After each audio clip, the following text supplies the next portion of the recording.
Il y a des jours où tu crois que tu as déjà tout donné, où ton corps est fatigué, ton esprit saturé, et ton cœur lourd. Tu continues à avancer parce que c'est ce qu'il faut faire.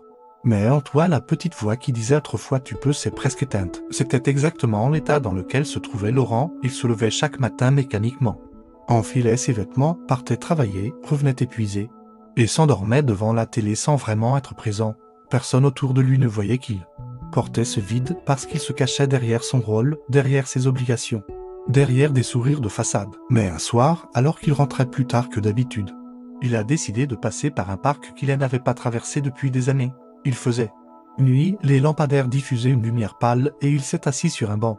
Au loin, il a vu un jeune garçon s'entraîner à jongler avec 3 balles. Il les faisait tomber sans cesse, mais il les ramassait à chaque fois pour recommencer. Laurent a souri et soudain, il s'est demandé pourquoi lui avait arrêté de recommencer. À quel moment avait-il décidé qu'échouer signifiait abandonner? À quel moment avait-il cessé d'essayer? Ce soir-là, en rentrant, il a allumé une lampe et pris une feuille. Il a écrit simplement « Je veux recommencer ». C'était maladroit, presque enfantin, mais ce mot avait réveillé quelque chose. Le lendemain, au lieu de rentrer directement chez lui, il a marché une demi-heure sans but précis, juste pour sentir l'air sur son visage. Le jour suivant, il a ressorti une vieille guitare qu'il n'avait pas touchée depuis 10 ans. Les cordes grinçaient.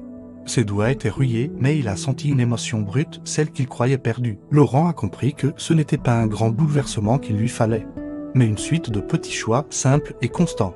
Chaque jour, il a décidé d'ajouter une action qui lui rappelait qu'il était vivant.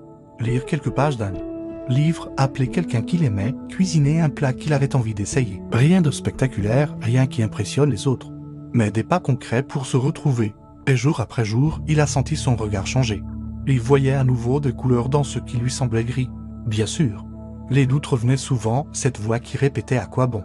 Mais à chaque fois, il se souvenait du garçon avec ses balles, tombant et recommençant encore et encore. Et il se disait, s'il lui persiste, moi aussi je peux. Et il continuait. Quelques mois plus tard, Laurent n'avait pas changé toute sa vie, il n'était pas devenu quelqu'un d'autre. Mais il s'était retrouvé. Il riait à nouveau sincèrement, il se levait avec une intention.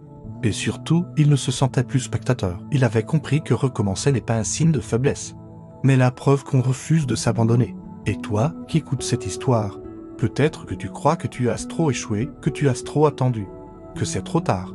Mais écoute bien, tant que tu respires, tu peux recommencer. Tu n'as pas besoin de tout réussir du premier coup, tu n'as pas besoin d'avoir toutes les réponses.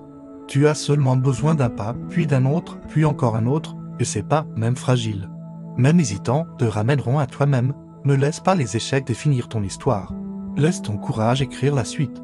Tu n'as pas fini, tu n'es pas brisé, tu es encore en chemin. Et aujourd'hui peut être le premier jour du reste de ta vie.